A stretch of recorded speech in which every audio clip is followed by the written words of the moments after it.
What's up guys, welcome back to Car Studio. If you're new to the channel, this is my 87 E30. It's a 325 IS, bone stock, high mileage engine with an eBay turbo and no tune. All the tuning I've done to this car is just gapping plugs, slightly bigger fuel injectors, stock fuel pump, probably the original honestly, and I've played with the AFM a little bit. I have several videos on this car. Apparently it's the most popular thing on the channel, and it's been a while since I've made a video on it, so I thought I'd give you an update on it. This car has never ever left me stranded, and you would not believe the hell it's been put through.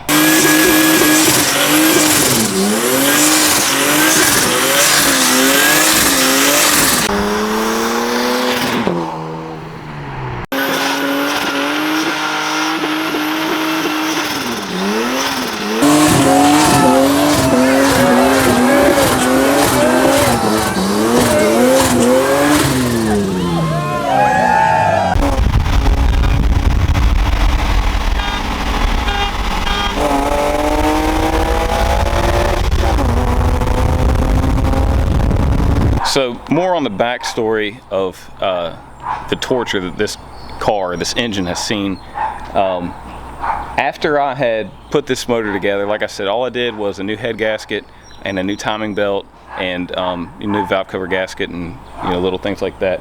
But it is a stock head, stock bottom end. Since I did that, and it was still stock, before it was boosted.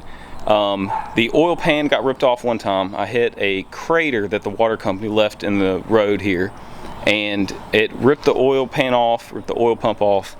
And then one day I was at work, on my way to work, and it was like really cold outside. And honestly, I don't remember doing this, but I guess at one point it was low on coolant. I added some water, and I probably had added some water before that too, because the whole coolant system froze solid.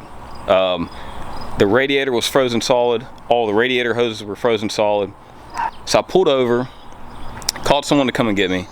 What I did was I pulled the radiator out of the car. I worked in a warehouse at the time. We put a torpedo heater on my radiator, thawed it out, and I got some antifreeze from work.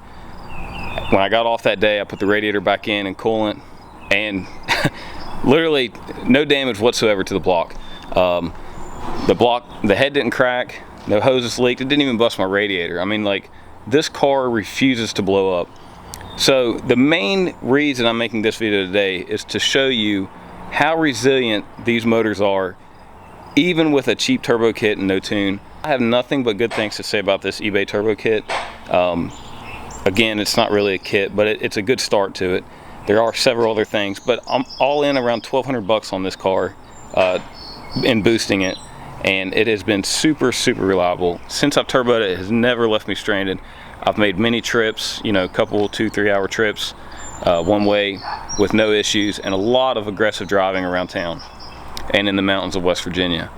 And it has proven for years to still perform better than stock and still be reliable as stock with this basic setup.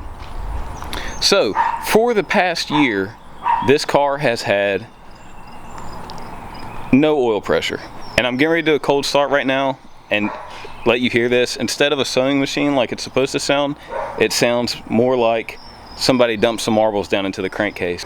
With that said, it's still here, it's still alive, it refuses to blow up, and I'm going to do a cold start right now and let you guys hear this thing. It sounds terrible.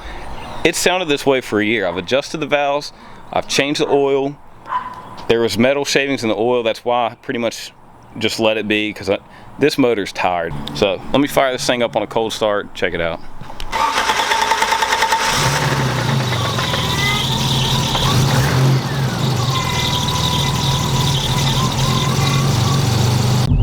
So I know you heard that little bit of a rattle at startup, which is kind of normal. I've heard brand new cars make that noise until they get oil up into the heads.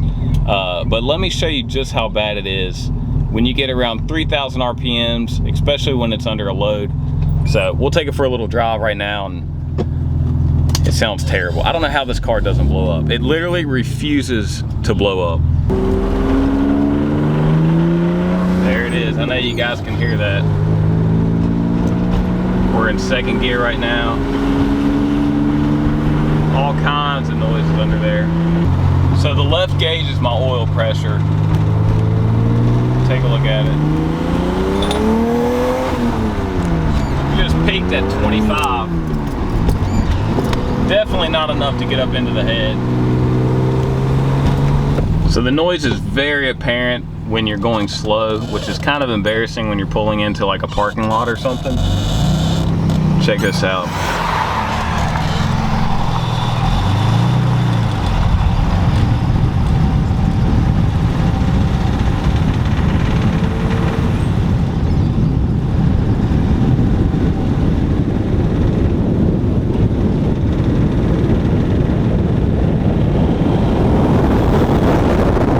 But it still pulls hard.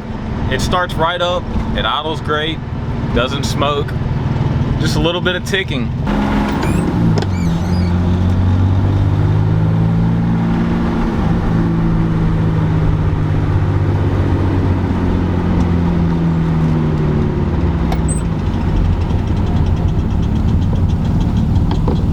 Let's see, we'll get on it right here.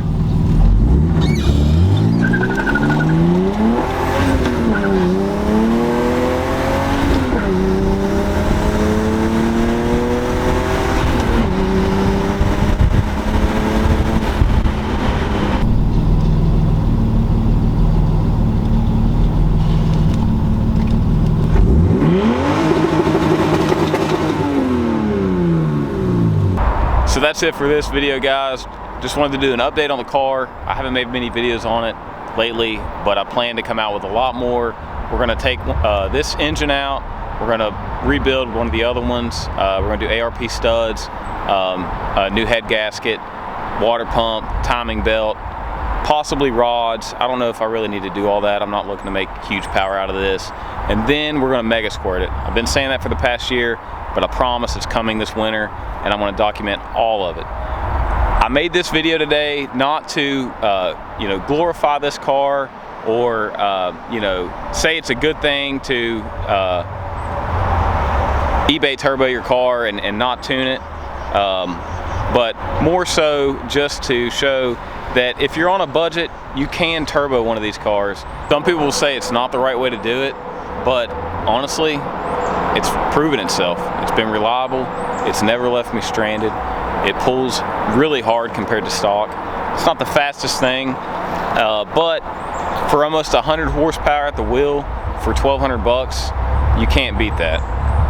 So, if you're on the fence about turboing your E30, or you know, you're worried about your budget, just go after it. Do it. Start collecting parts. You can buy a eBay turbo manifold, which that's what's on this car. It has not cracked one time. I haven't had any issues out of it. You can buy an HX35 for 100 bucks, 200 bucks if you don't want an eBay turbo, and an intercooler kit. I don't know what they're going for now, probably 200-300 bucks maybe. You can still do this for under $1,200. I think this particular kit's price has gone up since I bought it. The last link I posted in a video earlier this year, the price of it had like doubled or tripled. It was something ridiculous, but I think that was due to COVID. It may have gone down by now. But yeah, guys, if you're not already subscribed, subscribe to the channel. Like I said, there's more content on this car coming up and other BMW stuff. I also have a couple F30s. I have an E60 and I have another E30 that I'm making a Ute out of. So, Car Studio, subscribe, turn on notifications. See you guys next time.